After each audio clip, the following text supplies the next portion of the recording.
یہ کہا کہ یہ جوان بھی ہے، خوبصورت بھی ہے، اور میں تو جو ہے لاولد ہوں، کوئی اولاد بھی نہیں ہوتی، اگر جو ہے اس طریقے سے ہم چلتے رہے تو ہماری نسل ہی ختم ہو جائے گی، بعد میں کوئی یاد ہی نہیں کرے گا کہ کون تھا ابراہیم اور کون تھی سارا اور کون.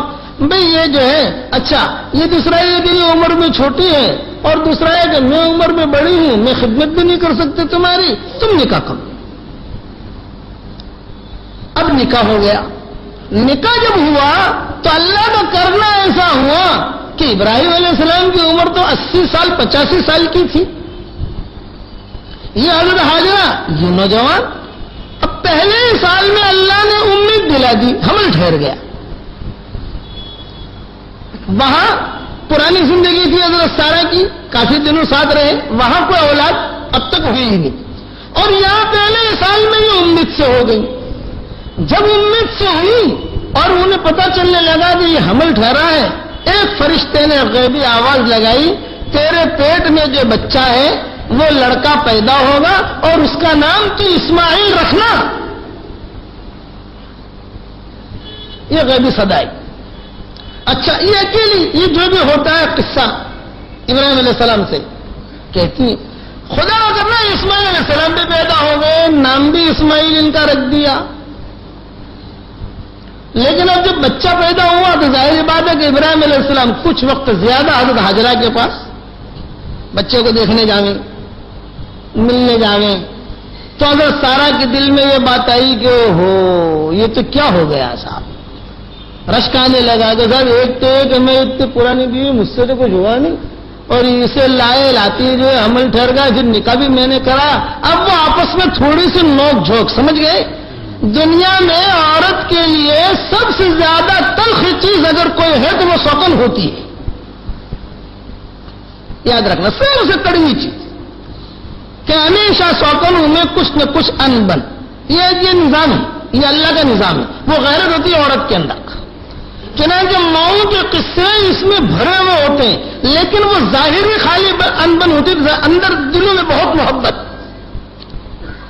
ماں عائشہ رضی اللہ تعالی عنہ اور حضرت حفصہ، ایک قصہ خالی سنا دو سوکنوں کا کہ ماں عائشہ اور حضرت حفصہ. حدیث شریف میں آتا ہے کہ ماں عائشہ ذرا کھانا پکانے میں تھوڑی سی سستی، سمجھ گئے.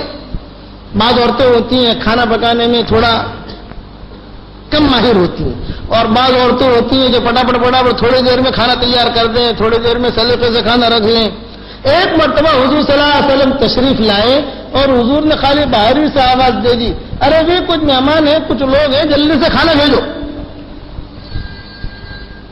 اب ماں عائشہ بھی اٹھی اور حضرت حفصہ بھی اٹھی، لیکن حضرت حفصہ نے جو ہے ماشاءاللہ جلدی کر کے اپنے باندھی کے ساتھ کھانا دسترخوان میں بھیج دیا، اور ماں عائشہ کا تو ابھی جو ہے وہ چولہا جل ہی رہا ہے، یعنی وہ لکڑیاں لا رہی ہیں اور پانی لا رہے ہیں. اور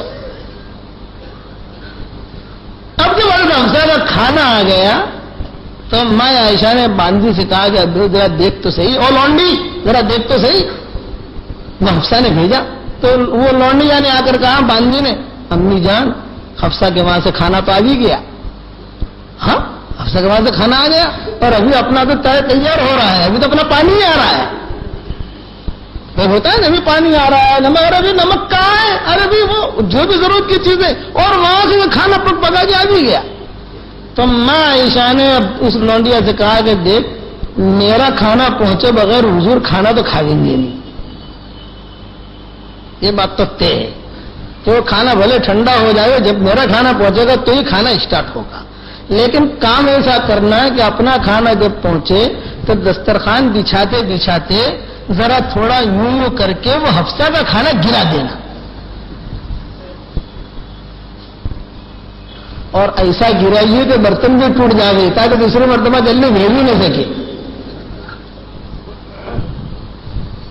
یہ ہوتی ہے کبھی کبھی سوکنوں، کہتا ایسا گرائیے کہ برتن بھی ٹوٹ جائے.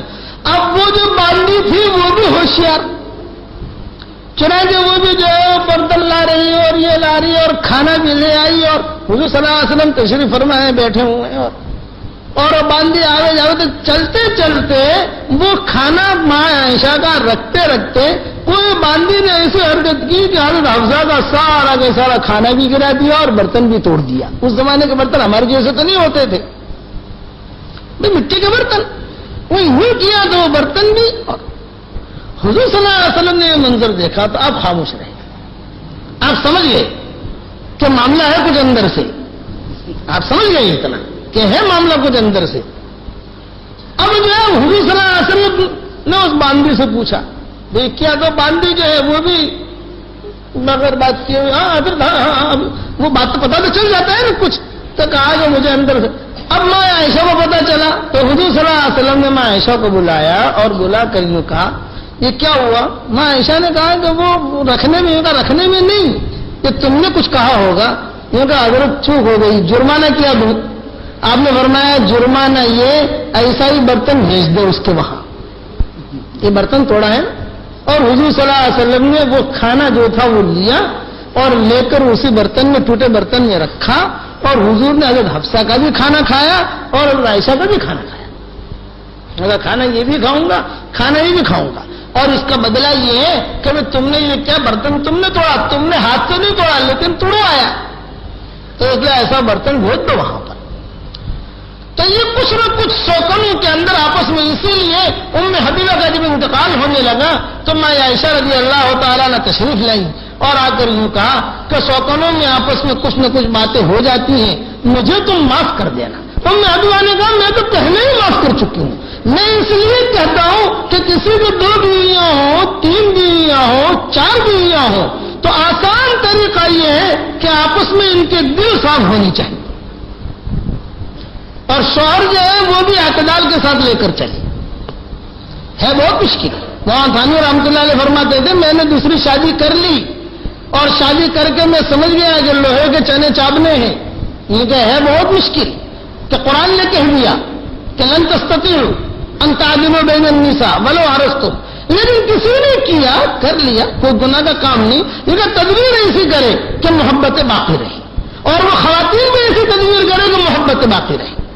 اب چنانچہ ایسا ہوا کہ حضرت سارا نے جب یہ سارا منظر دیکھا کہ کچھ زیادہ وہاں جا رہے ہیں کچھ تو حضرت سارا نے پیشکش کی اور حضرت ابراہیم سے کہا اچھا ایک بات بتاؤ آج کل آدمی جو ہے وہ کہتا ہے کہ دوسری شادی تو نہیں کیوں کی تو وہ کہتا ہے مولوی صاحب سنت ہے. وہ سنت کو سمجھا ہی نہیں ہے. ہاں سنت کو سمجھا ہی نہیں. ایک آدمی سے میں نے کہا بھائی تم نے دوسری شادی کیوں کی؟ مطلب آپ لوگ کہتے ہو نا نکاح جو ہے وہ آدھا ایمان ہے تو پہلی بیوی آدھا ایمان تو آ جائے میرے پاس دوسری کر لو تاکہ پورا ایمان آ جائے. یہ لوگوں کا سوچنے کا نہیں ہے. میں نے ایک بڑے تاجر سے کہا چاہے بمبئی کے جتنے لوگ ہیں جتنے بیٹھے ہیں اس تاجر کو پہچانتے ہو؟ وہ زندہ ہے بھی نام بھی لوں گا وہ زندہ ہے بھی اور سب جانتے ہو سارے مرد عورتیں سب پہچانتے ہو اس کو. میں نے کہا کہ حاجی صاحب آپ کے بہت نمازیں قضا ہو گئی ہیں آپ کی آپ نمازوں کے قضا کرنے اس کے ادا کرنے کی فکر کرو.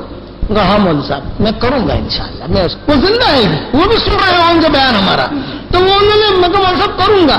3 دن کے بعد ان کا مجھے فون آیا مولوی صاحب اب یہ 50 سال کی نمازیں قضا ہو گئی ہیں روزانہ ادا کروں تھک جاؤں گا مولوی صاحب میں مکہ چلا جاؤں. ان کا مکہ چلے جاؤ اس میں کیا میں سمجھا نہیں پہلے کہ کیا مطلب ہے ان کا. میں نے کہا جاؤ مکہ کا اور نماز کی کیا کرو. نماز آپ لوگ کہتے ہو نا ایک نماز پر تو 1,00,000 نمازوں کا ملتا ہے نا صاحب ایک دن میں میرا معاملہ حل ہو جائے گا سب. ارے میں نے کہا حاجی صاحب اللہ بھلا کرے آپ کا وہ مطلب نہیں ہے وہ تو آپ کو کرنا پڑے گا یہاں. تو آدمی سوچتا ہے سنت اصل سنت کیا ہے پہلی بیوی کے ہوتے ہوئے حضور نے کوئی نکاح نہیں کیا تھا. یہ اصل سنت ہے کہ حضرت خدیجہ کے ہوتے ہوئے کوئی نکاح کیا تھا حضور نے؟ ارے بتاؤ تو صحیح کیا تھا نہیں کرنا. حضرت خدیجہ کے جب تک اور ساری اولادیں وہاں سے ہوئی اور یہ جو دوسرے نکاح کیے وہ بھی حضور صلی اللہ علیہ وسلم نے کچھ مصلحتوں کی بنا پر کہ عورتوں کے مسائل انہیں پتہ چلے. یہ ساری کی ساری بڑی بڑی معلمائیں تھیں کہ دوسرے عورتیں پوچھتے ہوئے شرماتی تھی تو گھر کی بیوی جو ہے وہ پوچھ سکتی ہے. چنانچہ حضور صلی اللہ علیہ وسلم نے ماں عائشہ کے بارے میں فرمایا کیا عائشہ تیرے لیے خوشخبری ہے، اللہ نے مجھے جتنا علم دیا ہے آدھا علم میرے صحابہ کے پاس ہے اور آدھا علم تجھ اکیلے کے پاس ہے. کتنا اونچا مقام ہے. خالی خواہش پوری کرنے کے لیے اس کے لیے نہ نہ نہ حضور یہ وہ سارے کے سارے مسائل. اسی لیے آپ دیکھو حیض کے مسائل، استحاضہ کے مسائل، جنابت کے مسائل، غسل جنابت کے مسائل، یہ سارے ماؤں سے حدیثیں ملیں گی کہ امت کی عورتوں کو پتہ چلے. تو اصل جو ہے قرآن، یعنی قرآن جو کہتا ہے وہ تو ایک ہی دنیا کو کہتا ہے فواحدہ، یہ قرآن کا اسلوب. پھر بھی اگر کرنا ہے کہ اعتدال کے ساتھ چلو، اگر اعتدال کے ساتھ نہ کیا، انصاف نہ کیا تو قیامت کے میدان میں پکڑ ہوگی.